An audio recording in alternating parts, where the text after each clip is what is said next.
Recently আমার dressing টেবিলের আমার এই কর্নারটা সব থেকে বেশি পছন্দের। কেন জানেন? আচ্ছা আমি বলছি, কারণ আমি এই কর্নারটিতে রেখেছি জাপান সাকুরা কম্বো সেটটি, যেটা রিসেন্টলি আমার ভীষণ পছন্দের। এই কম্বোটা মূলত তৈরি করা হয়েছে স্কিন ব্রাইটনিং, টোনিং এবং হাইড্রেটিং রাখার জন্য। প্রথমে আমি ইউজ করছি জাপান সাকুরার ক্লিনজারটা, যেটা ফেসটাকে ডিপলি ক্লিন করে। স্কিনের যত অয়েলি ভাব আছে সবই এক ওয়াশেই ক্লিন হয়ে যায়। স্কিনের পোর্স মিনিমাইজ করে, স্কিনকে ব্রাইট করে। সেকেন্ড স্টেপে আমি ইউজ করব জাপান সাকুরার সিরাম।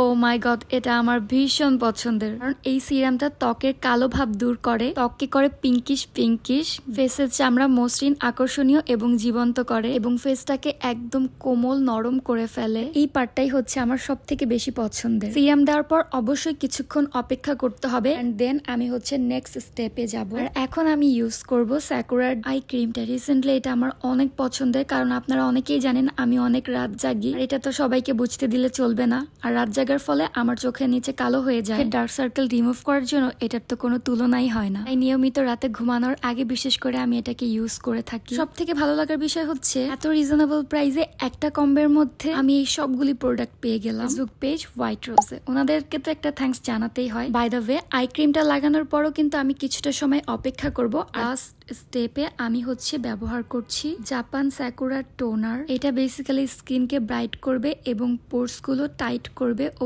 পিঙ্ক গ্লো আনবে, কারণ এই ময়শ্চারাইজারটা নিয়াসিনামাইডের সমন্বয়ে তৈরি করা হয়েছে। আর এই কারণে স্কিনটাকে লং লাস্টিং একটা হাইড্রেশন দেয়। আর এই সব কারণে রিসেন্টলি এই কম্বোটা আমার এতটা পছন্দের। আর আপনারাও যদি এই কম্বোটার অরিজিনালটা নিতে চান তাহলে অবশ্যই হোয়াইট রোজ থেকে নিতে হবে।